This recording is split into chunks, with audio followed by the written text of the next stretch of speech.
అదేవిధంగా టెండర్స్ అనేక పిలిచడం జరిగింది. భూమి పూజలు చేపిస్తారు, కానీ పనులు మాత్రం ప్రారంభించరు. ఎవరి మొప్పుల కోసం చేస్తున్నారు భూమి పూజలు? ఇవన్నీ కూడా భూమి పూజ చేసేది దర్జాగా ఫోటోలు, దానిపైన ప్రోటోకాల్లో ఉందా ఫోటో వేసుకోవడం అనేది? ఎక్కడైనా చూసామో మనం గతంలో? ఫోటోలతో పాటు భూమి పూజ చేస్తారు. భూమి పూజ చేసినాక ఎక్కడ ఒక పని కూడా కావడం లేదు.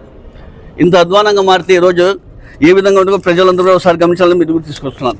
అదేవిధంగా డీజిల్ సంబంధించి చూసుకుంటే చెత్త సేకరణ డీజిల్ లేదని చెప్పి ఆపేసినారని చెప్పి అక్కడ శానిటేషన్ ఇన్స్పెక్టర్లు, సచివాలయ సిబ్బంది చెప్పడం జరుగుతుంది. డీజిల్ కూడా ఏపీ లేని పరిస్థితుల్లో ఉన్నాడంటే ఈ కమిషనరు ఎంత దౌర్భాగ్య పరిస్థితి మన అనంతపురం నగరపాలక సంస్థని కూడా ఒకసారి గమనించాలని తెలియజేస్తున్నాను. సీబిల్స్ చూసుకుంటే గతంలో ఎప్పుడు మేము మా పాలన ఈ సీబిల్స్ ఏ విధంగా ఎక్కడ కూడా లేకుండా పాలన కొనసాగించాం. ఈరోజు చూస్తే లక్షల కోట్లకు సంబంధించి సీబిల్స్ కూడా చేసుకుంటున్నారంటే కమిషనర్ గారు పర్యవేక్షిస్తున్నారా లేదా? ఆయన పర్యవేక్షణ లేడం వల్ల ఇక్కడ అందరి సీబిల్స్ కానివ్వండి, అధికారులు కూడా ఏ విధంగా చేస్తున్నారు కూడా ప్రజలందరూ ఒకసారి గమనించాలా.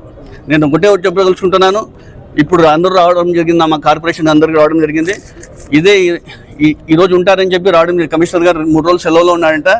మళ్ళీ శనివారం రోజు వస్తాం మేమందరం కూడా, కార్పొరేటర్లు అందరితో కలిసి శనివారం కూడా వస్తాం.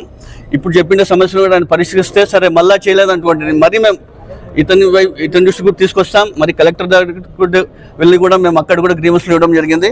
ప్రజల వద్దకు ఏం సమస్యలు వచ్చినా కూడా మేము ప్రజల వైపు ఉంటాం, ప్రజల తరఫున పోరాటం చేస్తాం. వీళ్ళు ఇలాగే చేస్తే ఖచ్చితంగా మేము ఆందోళన చేస్తామని తెలియజేస్తున్నాను.